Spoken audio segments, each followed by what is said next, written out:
जरूर सभी दोस्तों में शेयर करिएगा, ठीक ना। तो चलिए गुरुजी, पहला स्क्रीन पे आपका क्वेश्चन आ गया है। नो प्रॉब्लम गुरुजी। चलिए बहुत अच्छा मेरे भाई, थैंक यू गुरुजी। आइए गुरुजी, पहला क्वेश्चन आपके स्क्रीन पे है। क्या है पहला क्वेश्चन मेरे भाई? तो पहला क्वेश्चन है, निम्न में कौन अर्धचालक है? क्या पूछा गुरुजी? निम्न में कौन अर्धचालक नहीं है? कौन अर्धचालक नहीं है? तो धातु क्या होता है? चालक। अधातु क्या होता है? कुचालक।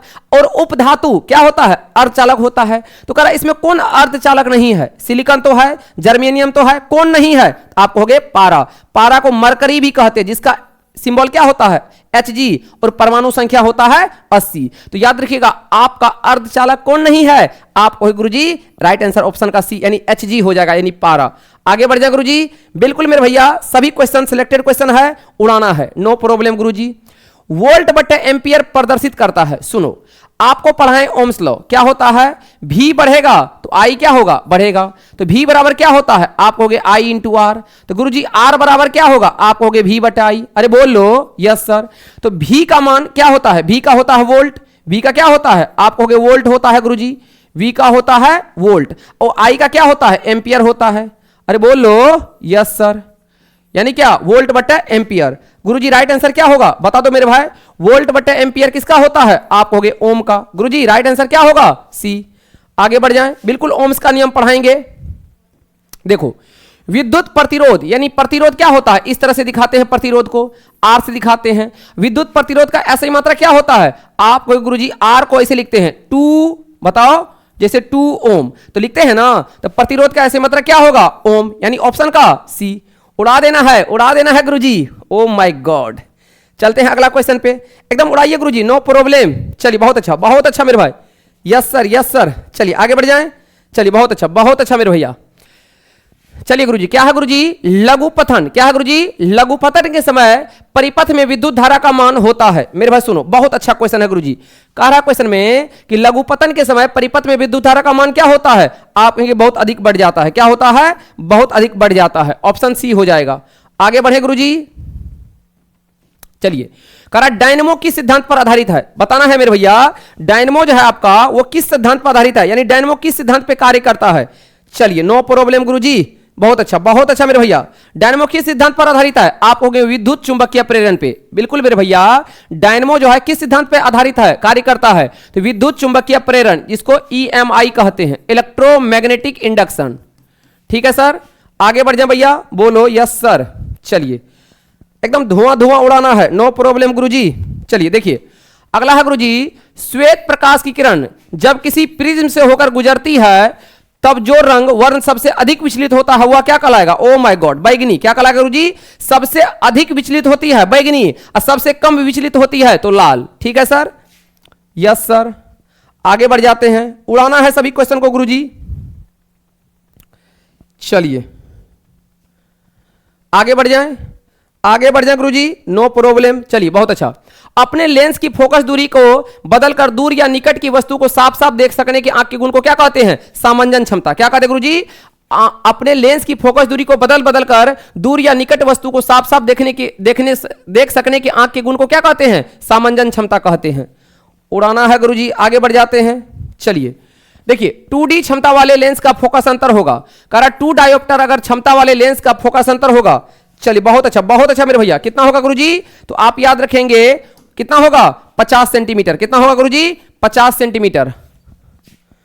आगे बढ़ जाते हैं। चलिए नो प्रॉब्लम गुरुजी, बहुत अच्छा मेरे भैया। देखो कि उल्टा कर दिया है, किसी उत्तल लेंस की फोकस अंतर 50 सेंटीमीटर है तो उसकी क्षमता होगी, क्या कहोगे? +2 डायोप्टर। क्या होगा गुरुजी? +2 डायोप्टर।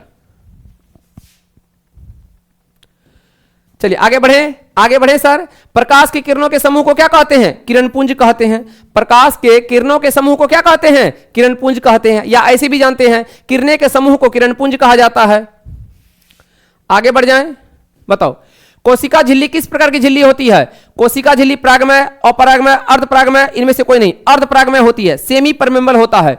कोशिका झिल्ली जो होता है कैसा होता है? अर्धपरागमय होता है। आगे बढ़े गुरुजी। चलिए बहुत अच्छा गुरुजी, बहुत अच्छा। आगे बढ़ जाएं। दही जमने में निम्नलिखित में कौन सी क्रिया होती है? आपको किन्विन। दही जो जमता है गुरुजी, कौन सा प्रक्रियाकरण होता है? आपको किन्विन। आगे बढ़े गुरुजी। यस सर, चलिए नो प्रॉब्लम, बिल्कुल बिल्कुल उड़ा देना है, उड़ा देना है गुरुजी। चलिए आगे बढ़ जाएं। हाँ, जीवन की उपाचयी क्रियाओं के संचालन के लिए निम्नलिखित में कौन आवश्यक है? कारा गुरुजी, जीवन की उपाचयी क्रियाओं के संचालन के लिए निम्नलिखित में कौन आवश्यक है? निरंतर ऊर्जा की आपूर्ति, शरीर की वृद्धि, टूटे फूटे ऊतकों की मरम्मत, इनमें से सभी, ऑल ऑफ दीज, यानी क्या होगा? सभी जरूरत है। बताओ, मानव में डायलिसिस थैली होती है। बहुत अच्छा मेरे भाई, बहुत अच्छा। कारा गुरुजी एकदम धुआं धुआं उड़ाना है। चलिए यस सर, यस सर। चलिए हाँ गुरुजी, क्या है? मानव में डायलिसिस थैली होती है। नेफ्रॉन, न्यूरॉन, माइटोकॉन्ड्रिया, इनमें से कोई नहीं। भाई मानव में डायलिसिस थैली कहां होता है? आपको नेफ्रॉन में। किसमें गुरुजी? नेफ्रॉन में। आगे बढ़ जाते हैं। मत्स्य का मुख्य श्वसन अंग है। मत्स्य, जिसको क्या कहते हैं? मछली भी कहते हैं। ओ माय गॉड, उड़ा दिए हैं बच्चे सब, बहुत अच्छा। बताओ मेरे भैया जल्दी से। Yes sir, yes sir. हाँ, मत्स्य का मुख्य श्वसन अंग क्या होता है? गिल्स। क्या याद रखेंगे? गिल्स। चलिए गुरुजी आगे बढ़ जाएं, आगे बढ़ जाएं भैया। यस सर, हेने आओ, हेने। चलिए बहुत अच्छा मेरे भाई। अलैंगिक जनन मुकुलन द्वारा होता है। अलैंगिक जनन मुकुलन द्वारा होता है। किसमें? ईस्ट में। मेरे भैया अलैंगिक जनन जो है मुकुलन द्वारा किसमें होता है? ईस्ट में। आगे बढ़े, आगे बढ़े भैया। यस सर, चलिए बहुत अच्छा। निम्न में कौन सा मानव मादा जनन तंत्र का भाग नहीं है? सुनो, निम्न में कौन सा मानव में मादा जनन तंत्र का भाग नहीं है? अंडाशय, गर्भाशय, शुक्रवाहिका, डिंबवाहिनी। क्या हो जाएगा? शुक्रवाहिका। क्या हो जाएगा गुरुजी? शुक्रवाहिका। आगे बढ़िए गुरुजी। चलिए उड़ाना है सभी क्वेश्चन को। बिल्कुल भैया, आपके एग्जाम का महत्वपूर्ण क्वेश्चन है, सभी क्वेश्चन महत्वपूर्ण है गुरुजी, नो प्रॉब्लम। चलिए, परागकोश में होते हैं बाह्य दल, सही है। अंडाशय सही है, अंडप सही है। परागकण बताओ, परागकोश में क्या होते हैं? नहीं बाह्य दल होता है, नहीं अंडाशय होता है, नहीं अंडप होता, क्या होता है? परागकण होता है। चलिए सर आगे बढ़ जाते हैं।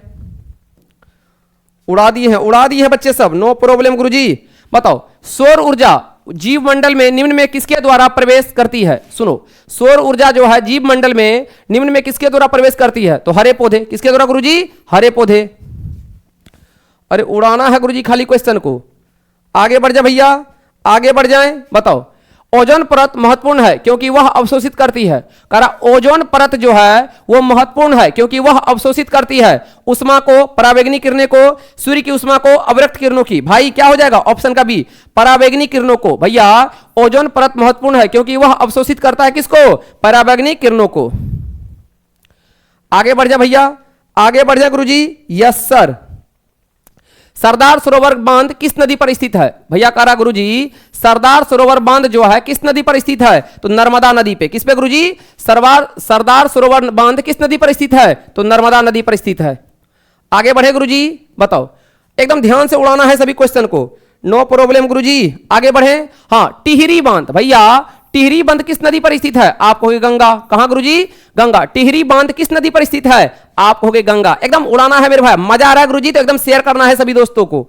आगे बढ़े गुरुजी, आगे बढ़े। चलिए यस सर, नो प्रॉब्लम। आगे बढ़ जा मेरे भैया, आगे बढ़ जा गुरुजी। Yes sir. चलिए देखिए, भारत पवन ऊर्जा दूसरा विद्युत उत्पादन करने वाला देशों में कौन सा स्थान है? क्या है गुरुजी? ध्यान से देखो, भारत का पवन ऊर्जा द्वारा विद्युत उत्पादन करने वाला देशों में कौन सा स्थान है? भैया मेरे सुनो, पवन ऊर्जा जो गुरुजी उत्पन्न होता है तो आपसे पूछा है गुरुजी, भारत का पवन ऊर्जा द्वारा विद्युत उत्पादन करने वाला देशों में कौन सा स्थान है? दूसरा, तीसरा, चौथा, पांचवा। भाई मेरे पांचवा है। कौन है गुरुजी? पांचवा स्थान है। पवन ऊर्जा का विद्युत उत्पादन में कौन स्थान है? पांचवा। एकदम उड़ाइए। निम्नलिखित में कौन अधिक अभिक्रियाशील है? कॉपर, मरकरी, एजी, एयू। तो भैया इसके अनुसार कॉपर हो जाएगा। निम्नलिखित में कौन अधिक अभिक्रियाशील है? तो क्या हो जाएगा? कॉपर। उड़ाओ उड़ाओ मेरे भाई जल्दी से। Yes sir. आगे बढ़े गुरुजी, आगे बढ़े। यस सर, यस सर, बहुत अच्छा। निम्नलिखित में कौन सा अति ज्वलनशील है? करा कौन इसमें अति ज्वलनशील है? लाल फास्फोरस, श्वेत फास्फोरस, साधारण गंधक, प्लास्टिक गंधक। बताओ इनमें से कौन अधिक ज्वलनशील है? ओ माय गॉड, उड़ा दिए हैं गुरुजी। कौन हो जाएगा? श्वेत फास्फोरस। क्या हो जाएगा गुरुजी? White phosphorus. आगे बढ़ जाते हैं, आगे बढ़ जाते हैं गुरुजी। Yes sir.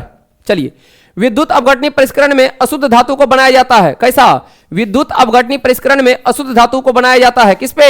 एनोड पे। किस पे गुरुजी? एनोड पे। आगे बढ़े, आगे बढ़े गुरुजी, नो प्रॉब्लम। चलिए बहुत अच्छा मेरे भैया।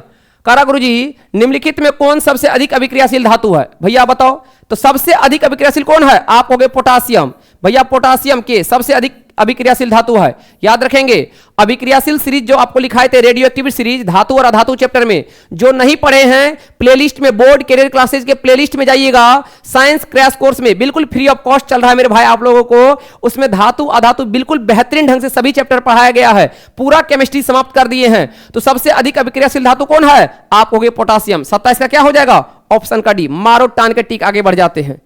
आइए गुरुजी, बिल्कुल भैया सभी क्वेश्चन धुआं धुआं उड़ाने वाला है, नो प्रॉब्लम गुरुजी। चलिए बहुत अच्छा।